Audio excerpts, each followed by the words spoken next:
Assalamualaikum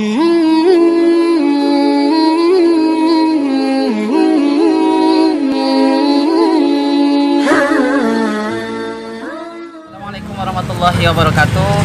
Apa kabar semuanya? Mudah-mudahan saat ini senantiasa diberikan oleh Allah Subhanahu wa taala kesehatan dan juga tetap bersemangat di dalam menunaikan ibadah-ibadah di bulan Ramadan ini tentunya. Sahabat-sahabatku yang dimuliakan Allah, apa yang akan kita bagikan pada kesempatan yang berbahagia ini?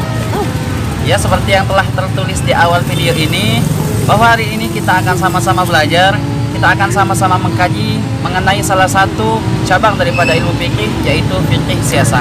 Apa itu fikih siasah dalam segi pengertian, kemudian juga sumber hukum, kemudian juga ruang lingkupnya, kita akan sama-sama belajar pada kesempatan kali ini.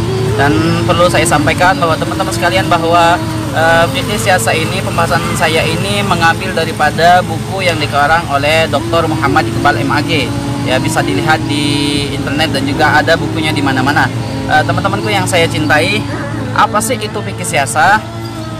Fikih siasah dalam segi pengertiannya terbagi menjadi dua suku kata, yaitu fikih dan juga siasah.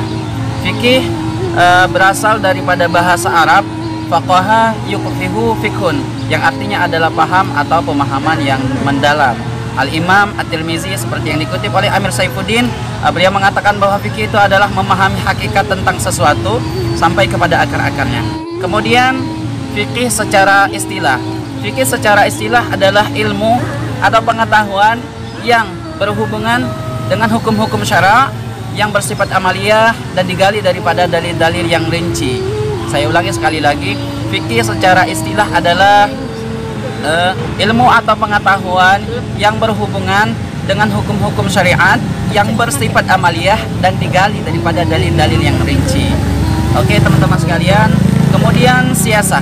Apa sih itu siasah? Mungkin kita banyak belum tahu tentang siasah ini. Kalau fikih memang sudah banyak guru-guru kita, ustadz-ustadz kita yang membahasnya. Kalau siasah itu teman-teman sekalian, itu asal katanya adalah sasa atau asasa, yang artinya adalah mengatur, mengurus atau memerintah, atau dalam bahasa lain adalah mengatur politik dan juga pembuat kebijaksanaan. Jadi dalam segi bahasa ini pun kita sudah dapat lihat sebetulnya apa sih tujuan daripada siasah ini. Sudah kita lihat bahwa tujuan siasah itu sebetulnya adalah mengatur, mengurus serta membuat suatu kebijakan dalam suatu negara demi tercapainya suatu kemaslahatan bersama. Jadi dari dua pengertian di atas, maka sebetulnya dapat kita simpulkan apa sih itu fikih. Daripada fikih siasah kita dapat lihat dari pengertian di atas, maka kita dapat simpulkan bahwa fikih siasah adalah salah satu aspek hukum Islam yang berbicara tentang pengaturan dan pengurusan kehidupan manusia dalam bernegara demi mencapai kemaslahatan bagi manusia itu sendiri. Saya ulangi sekali lagi, fikih siasah adalah salah satu aspek hukum Islam yang berbicara tentang pengaturan dan pengurusan kehidupan manusia dalam bernegara demi mencapai kemaslahatan bagi manusia itu sendiri. Oke, bagi teman-teman tadi yang sebelumnya mungkin belum paham, belum tahu tentang fikih siasah, oh ternyata itu fikih siasah. Kemudian dari sumber hukum. Jadi fikih siasah ini sebetulnya bersumber dari hukum apa? Jadi setiap disiplin ilmu itu pasti memiliki sumber hukum teman-teman, tidak bisa tidak. Termasuk juga dengan fikih siasah ini pasti ada sumber hukum yang menjadi pegangan, yang menjadi penguat daripada hukum fikih siasah ini. Nah, sebetulnya apa sumber hukum dari fikih siasah itu? Ada banyak teman-teman. Salah satunya adalah Al-Quran dan Sunnah. Kemudian juga daripada peninggalan-peninggalan para muslim terdahulu, termasuk juga kitab-kitab, dan juga termasuk juga apa yang dilakukan orang-orang tersebut atau kebiasaan daripada masyarakat seperti adat istiadat, pemikiran dari para pakar politik, kemudian kebudayaan dan juga hukum-hukum yang telah dibuat pada masa lalu.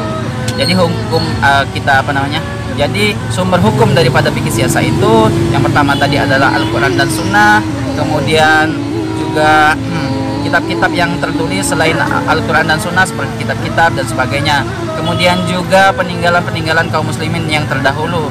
Dan juga termasuk daripada sumber fikih siasah adalah kebiasaan daripada masyarakat itu sendiri, termasuk adat istiadat, kebudayaan, pemikiran para pakar politik, dan juga hukum-hukum yang telah dibuat atau ditetapkan pada masa yang lalu. Perjuangan. Kemudian yang terakhir adalah ruang lingkup. Ruang lingkup atau batasan-batasan kajian daripada fikih siasah. Jadi dari segi ruang lingkup ini banyak dari para pakar yang memberikan batasan-batasan atau ruang lingkup. Namun secara sederhananya ruang lingkup daripada fikih siasa itu ada 3 teman-teman. Ada 3. Yang pertama adalah siasa dusturiyah. Apa itu siasa dusturiyah? Siasa dusturiyah adalah siasa yang berkaitan dengan peraturan perundang-undangan. Bagian ini adalah berkaitan dengan kajiannya berkaitan dengan konsep-konsep konstitusi, termasuk juga pembuatan undang-undang dasar negara, dan juga secara historis atau bagaimana sejarah lahirnya daripada undang-undang dasar negara itu sendiri. Kemudian yang kedua adalah siasa dauliyah. Siasa dauliyah itu adalah hubungan internasional. Apa sih hubungan internasional? Maksudnya adalah hubungan antara satu negara dengan negara-negara yang lain.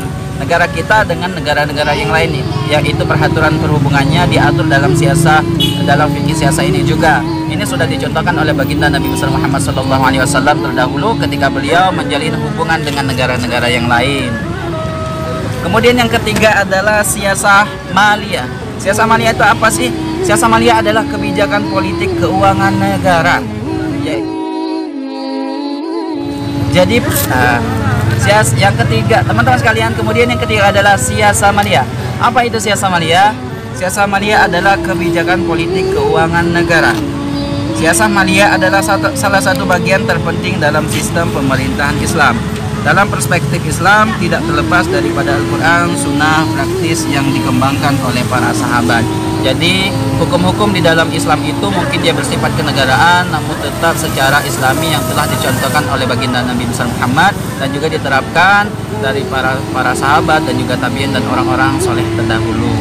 Baik teman-teman sekalian, mungkin ini saja yang dapat kami paparkan, kami bagikan pada kesempatan kali ini. Tentunya masih banyak kekurangan yang ada daripada penyampaian saya, dan mungkin dari teman-teman yang lain punya pendapat yang lain boleh ditulis di kolom komentar gitu. Jadi kita bisa berdiskusi bersama-sama tentang apa yang kita kaji pada kesempatan kali ini. Mohon maaf bila ada kekurangan. Assalamualaikum warahmatullahi wabarakatuh.